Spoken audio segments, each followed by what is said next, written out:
You ready? Yeah. Holy tits! Welcome back to DigiBros.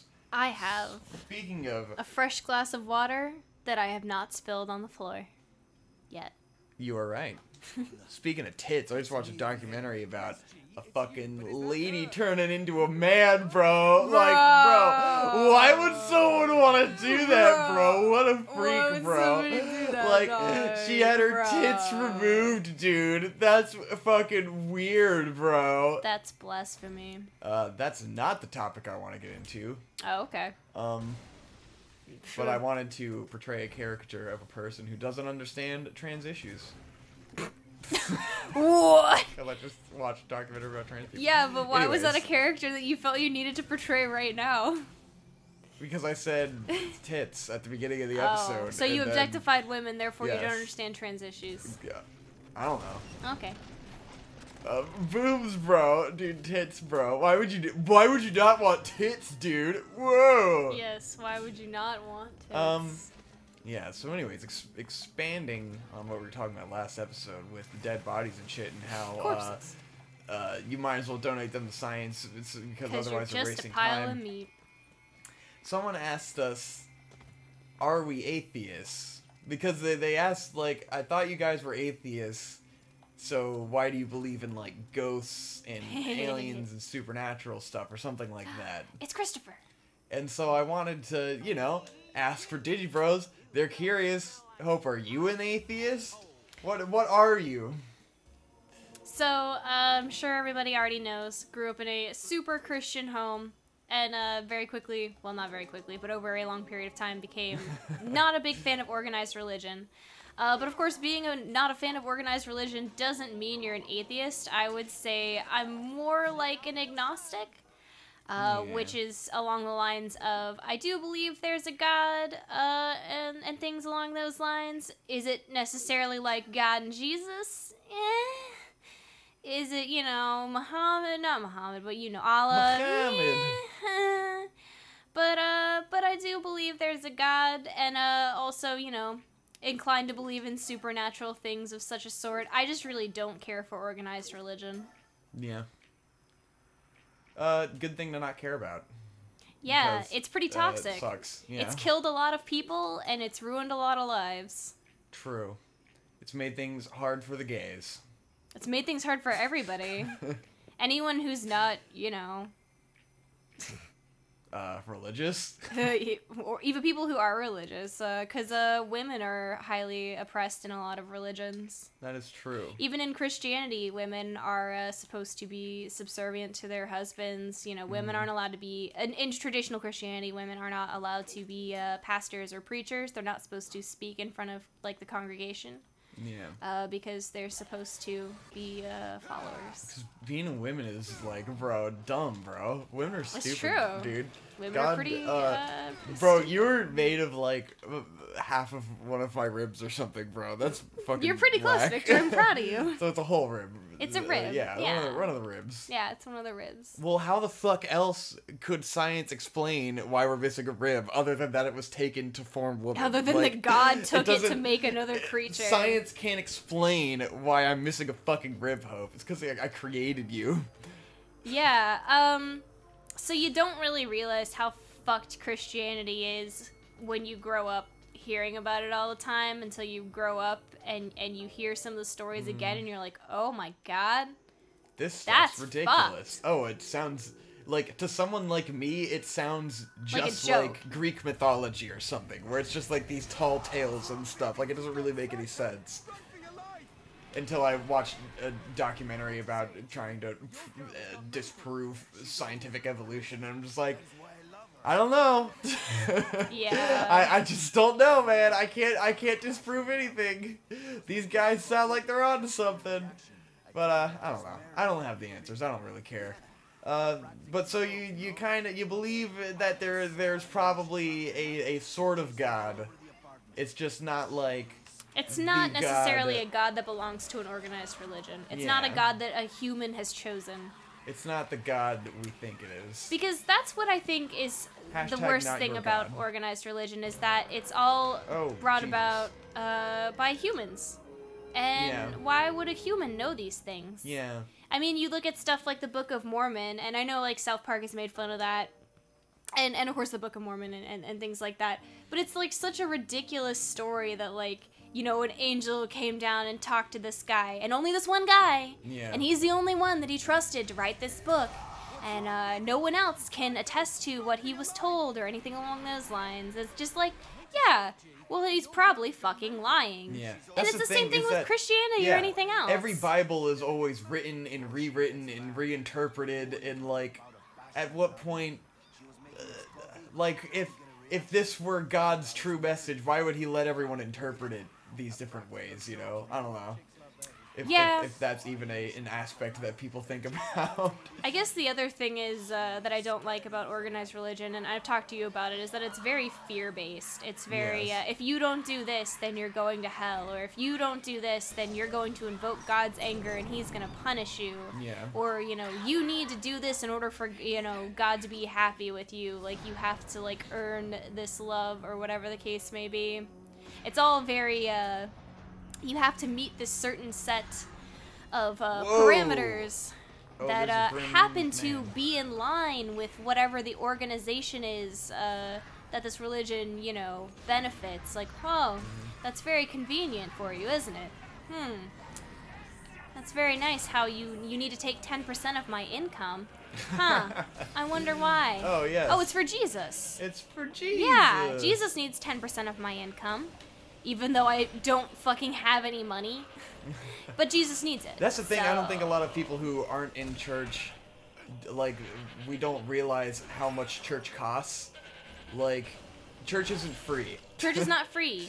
Church is not free by any means. Let's say, actually, I mean, you could make the argument that church is free, but you get super guilt-tripped if you don't tithe. Yeah. Yeah, you're not doing everything you can for Jesus, you know, you're not being the best Christian you can be, so on and so forth. Jesus needs your money, okay? Because I got that guilt trip very early on in life. Like, by the time that I was, like, getting an allowance, I was getting the guilt trip to tithe. Well, wait, did you have to give your allowance at church? Yeah. Well, I wasn't Isn't forced that just your to. parents should do that? Like, No, I what's wasn't the point of giving your forced kids to. money if they're gonna give it to Jesus? Well, Victor, it was 10% of my allowance, What the and I had fuck? to make the decision myself because that's what Jesus wants. Dude. That's fucking ridiculous. And it's not that, you know, no one was going to be disappointed in me if I didn't do it, but they it's are the right thing to do. If you don't do it, yeah. So, That's fuck. Yeah. Wow. Fucking Jesus Jewed a child out of their allowance. Like, does God really want to take the money from children that they're, like, allowed by their parents? It's just your parents giving more money anyways. Like, what's the point? I guess because it's your choice, and so you did good, and so we're proud of you, you know? It's your choice, yeah. We want our kid to choose to give to Jesus. I understand, like, charity. Charity's one thing, you know? Doing something for someone who doesn't have anything, but God has plenty, okay? God does not need this child's fucking allowance. Did I die? What the fuck? Yeah, you died. I thought I didn't realize my health was so low. This is gonna be difficult. Holy shit, this is a crazy boss. Anyways, yeah, I wanted to get your perspective first before I shared mine. Because I think people generally know where I stand, which is that pretty nihilist. Yeah. Pretty fucking I don't think nihilist. anyone questions. And, so, to me, nihilism is the belief in nothing. It's not that you don't believe in anything. That's agnostic. If you can't decide, if you don't know that there is a God or isn't a God, that's agnostic. Nihilist is that you believe in nothing. No, it's not agnostic. That's atheist. Like, there's no I thought God at atheists all. were like, there is no God and you believe in science. Agnostic is like you don't know. No, agnostic just is like, you believe there's a, you know, you believe there could be a God. It's not there's no God. So atheists are there is no God. Mm-hmm. Well, that's atheism. believing in something. I'm Yeah, saying it's still a belief in nihilism something. is It's a not that you belief. don't believe in anything. It's that you believe in the idea of there being nothing. Nihilism is the belief that when you die, you cease to exist. There is nothing after that. It's just nothing. Like, you are gone. Your consciousness does not move on. There is no possibility of God or anything. Everything's meaningless. You're just dead. That's it. It's over. And, Tom and Mumkey just did a depression podcast where they just talked about their depression at length, which was extremely relatable for me as, you know, being a very depressed person most of my life. And I was like, all right, these guys are on the same page, which I figured because I understand depression very well and I know how they are, so like I knew they'd be on the same page. But they also kind of dipped into, they didn't address it as nihilism, but they dipped into that, and I could tell that they both kind of believe in that. And I think one of them put it in a good way, which is my best analogy and my biggest fear that brings me towards nihilism. Even though it's terrifying and I hate it, like, one does not choose to be a nihilist. You are just, like, trapped by the unfortunate fate and, like, the realization of death. Because, first of all, the way that makes me feel as though I've experienced the nothing is, like, if you've ever fainted, because, like, I faint easily from giving blood and stuff, so I've fainted a couple times. And when you faint, it's just, like, you just, 1 second you're conscious, the next you're not, you wake up, there was nothing, you didn't dream, you didn't, like, there was no existing. You were just gone at one moment, and you're back at another moment, and there's nothing in between. And to me, that is the state of being nothing. Then they also brought up, you are also nothing before you're born. Like, you can kind of remember the fact that you weren't anything. There was no you before you were born. And, like, in a sense, I can remember and I can feel that I was nothing before I was born. And, like, why would I be anything after I die if I wasn't anything before I was born? You just return to being nothing. And it's impossible to comprehend. It's terrifying because all we are is our consciousness. But our consciousness is just our brain. Like, that's only contained in our brain. And if you, like, the thought of having a soul is sort of a comfort. And it's an understandable comfort because the thought of not existing anymore is terrifying because all we are is our existence. But that is the root of nihilism. The idea that your consciousness is just something that exists in your brain and isn't actually a tangible thing that will go on beyond your death. You will just cease to exist and it won't matter because you'll be dead and you won't feel anything. And that is nihilism. And that is what I feel as I have felt in losing consciousness in multiple occasions. You're just gone. Like, you don't miss being alive when you're in a comatose state, you know? You're just not there. And it's terrifying, and it haunts me constantly. And I've grown a new appreciation for life since, like, realizing this terror. I don't think I truly felt that until college, when the passing out started becoming a thing. And then I was just like, fuck. So even though I've always been a suicidal person, I am terrified of death, as Tommy Oliver is, because the idea of being nothing is more terrifying than anything that could ever possibly, like, exist. That's the scariest thing, is death.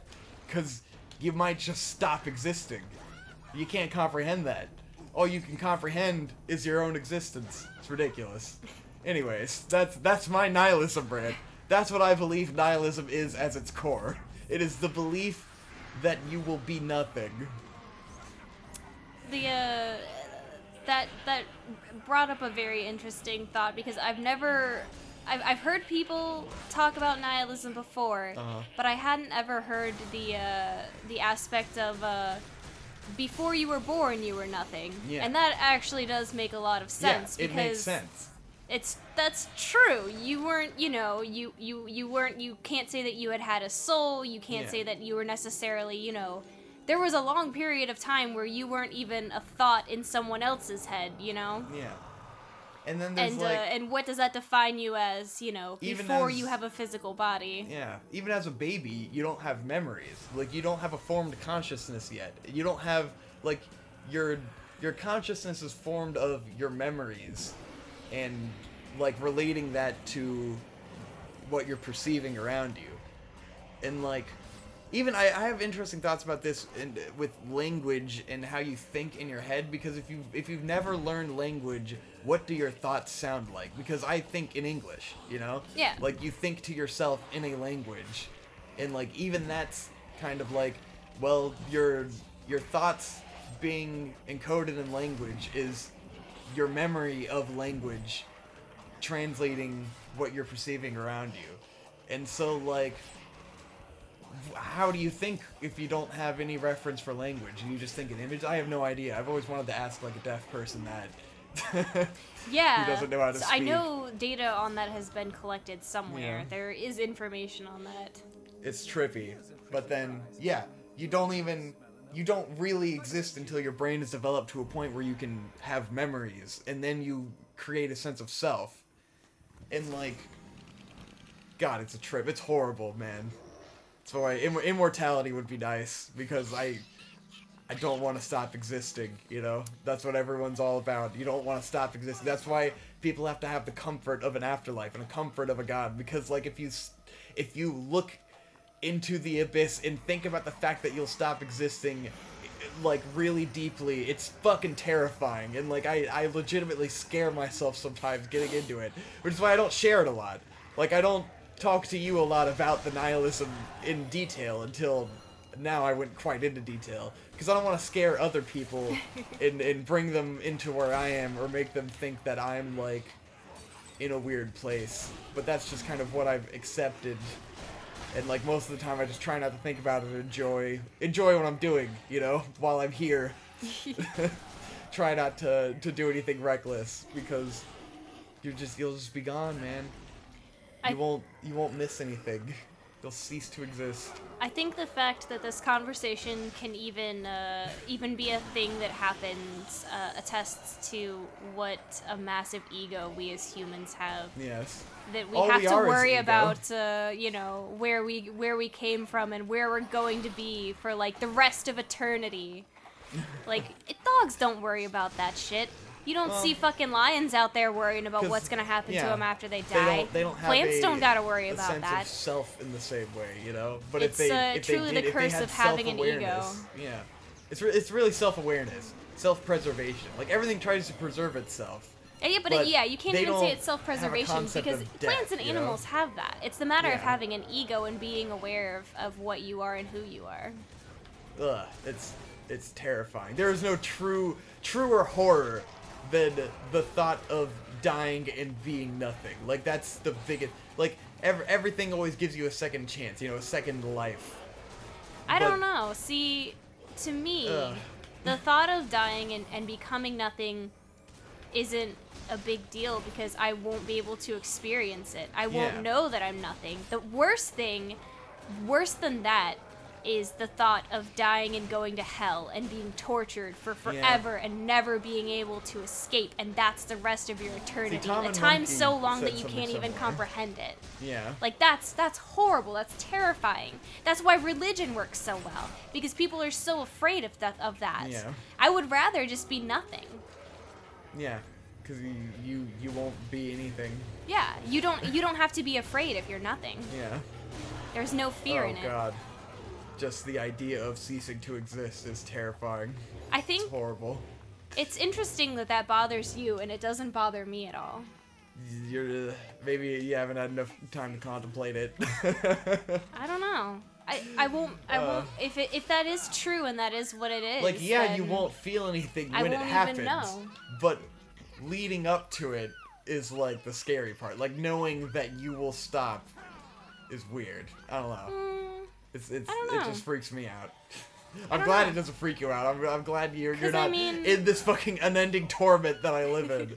I think as long as you live your life in a way that's enjoyable for you, and you've gotten to have fulfilling experiences, and be around people who positively impacted your life and you positively impacted theirs, then isn't that the most you can really hope for? And you've done pretty good for yourself, and maybe you didn't leave a mark on the world that everyone will notice for forever, but I don't care about that. Yeah. But I won't be there anymore.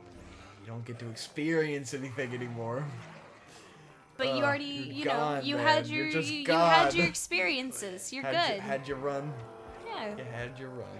See, I wouldn't want to be immortal. I feel like that would be I feel like the idea horrible. of not knowing what will happen to the rest of the world afterwards, you know? Like, I want to know what happens to everyone else. Fuck them. I won't know when I'm, you know, I won't care when I'm dead. Fuck them, I Like, don't care. You ultimately won't care. I'm gone. Bye, guys.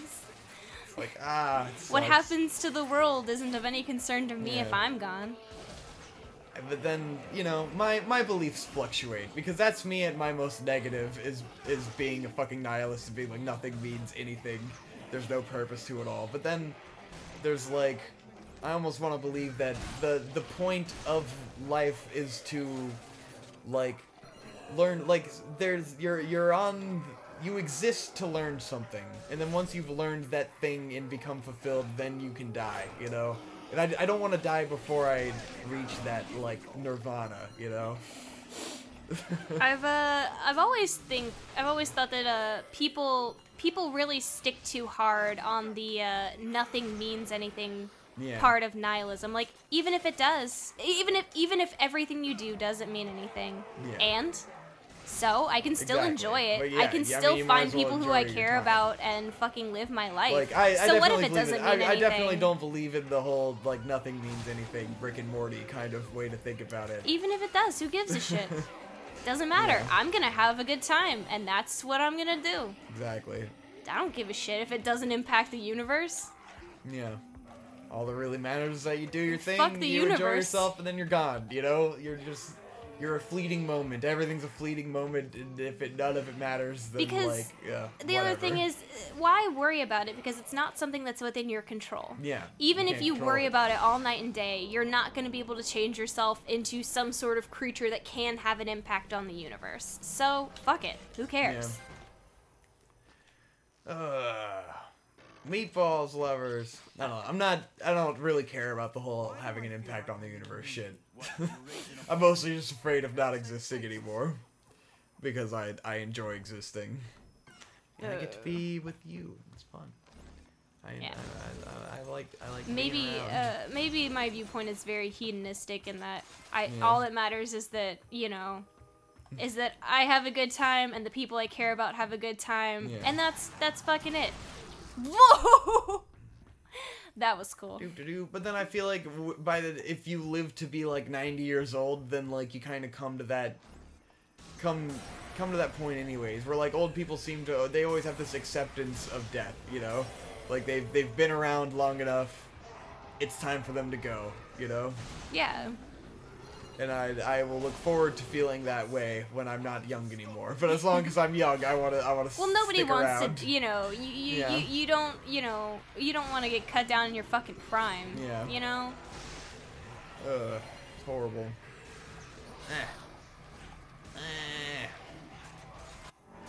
I think it mostly scares me when I think about suicide, because that's always been such a big thing with me. Where I think Yeah. about, like, what if I had, and, you know, I could just stop existing tomorrow, and then that's scary, because it's like, because I think there's a sense with people who are suicidal that, like, or at least with me to an extent, God. that you want to do it, but then you also want to see the reaction to it, but you won't, because you won't exist anymore, and it won't matter, and everyone else will just be left with this hole of sadness, but you will not exist to, like, be part of the emotion, you know? I don't know. It's another weird thought. I think that could be the difference between me and you, though, because Yeah. I have not had suicidal tendencies, so Yeah. maybe for me I view it in a much different way. Yeah, I might have a different, more depressing perspective on Yeah, everything. having that suicidal history probably changes your perspective quite a bit. Whereas for me, it's just Yeah. like, whatever, fuck 'em. Yeah. It's very easy for me to be nonchalant about it. Uh-huh. That's spooky man. He's a spooky man. He's got a spooky plan. Got a spooky plan. But yeah, that's nihilism. And That's So nihilism. I do want to tie it back into still believing in ghosts and stuff. Oh, yeah. Because somehow, despite being a nihilist, like, I'm also, I think it relates to my guilt. I'm also superstitious. He's And it's like... the most superstitious nihilist in the world. I think it's because my mom's always been that way. And, like, I always feel like the second I stop believing in everything, that's when the ghost gets you, you know? That's when it's gonna get me. So I always kind of believe in the ghosts and stuff, even though I don't believe in the afterlife. Like, I don't know. I don't know why I still can get spooked by these things. Yeah. It's pretty funny to see Victor get spooked by Yes, I get spooked things. quite a lot. He does get spooked pretty easily. Man. The first trip that we took together, we went to Savannah, and we did a ghost tour. And the night after the ghost tour, Victor was sleeping alone in the guest bedroom of the person's house who we were staying with. And the next morning, he told me that he was, like, so spooked that he couldn't sleep, and he turned all the lights on in the room and grabbed the rosary that this woman had hanging on the wall and slept with the rosary, even though he's never been religious. Here's the thing, though. Here's where the Christians get you, man. That's where the Christians get you. Because they get into your head. Even as a non-Christian, it's still in my head. Because in America, you live that life, you know? And I do these weddings constantly, and so I'm constantly getting, like, assaulted by this God shit. And so even as someone who doesn't believe in God, because I'm such, like, a coward, fearing, guilty boy, I still sometimes go, but what if I'm wrong? What if it turns out I'm wrong and they were right and then I'm fucked, you know? So I'll still believe in ghosts and stuff because I'm just like, I don't know, man. I don't know. What if I'm wrong? What if they can prove me wrong? You know, a lot of people have experiences where they really believe in that shit, you know? Some people really believe they're touched by God. What if it's true? I don't know. It sounds ridiculous, but I mean, to be fair, even though I've had all those negative experiences with Christianity and Christians and organized religion, I do still have those thoughts where it's like, yeah, but what if they're right and you're fucked? And it's like, stop, so many stop people thinking believe that. in it that it's hard to get it out of your head, you know? It's hard to get away from it because they're constantly reminding you all the fucking time, you know? It's that fear, man. It wiggles its way into your brain, and even if you're pretty good at ignoring it, sometimes it sneaks in there. It's like when I watched that fucking documentary on the evolution of the Earth, and it's like, you know, I believe in evolution and all that, but then you hear these guys, and they're just like, you know, there's not really that much evidence. It's just these scientists who've bent it to fit their, you know, their story. Here's how it is, bro. Like, they don't know anything, dude. And I'm just like, what if they don't know? I don't know anything about I don't know anything about them. I just know what people have told me, you know? So how can I believe the scientists as much as I believe the Christians? It's all just people telling you shit. You can't know for yourself. And they're like, oh yeah, everything we know about evolution is going on the theory that there was millions of years, but you know, what if God created it in a way that it was just like that from the beginning, and so the millions of years had nothing to do with it. I'm just like, I don't know, man.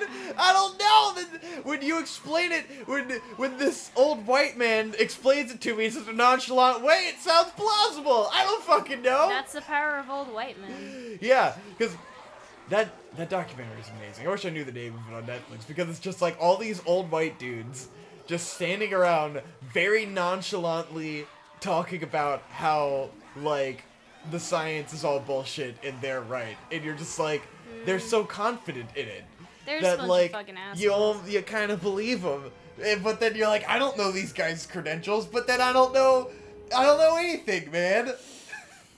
I don't know fuck about anything. I can't disprove these guys because I'm not a scientist. Well, and that's why nobody has ever won, because no side can definitively disprove the other one. Exactly. Everyone can completely believe evolution, but then they can still have a dissenting opinion. You're like, I can't prove them wrong, so fuck.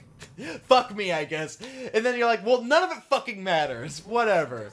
I guess it matters if you believe in Christianity, because then you gotta get your shit together, you know? But if you don't, then none of it matters, and you just keep doing your thing. It's a nightmare. They've created a fucking nightmare. No one can rest. No one can just be fine, feeling how they feel. No one can just be fine.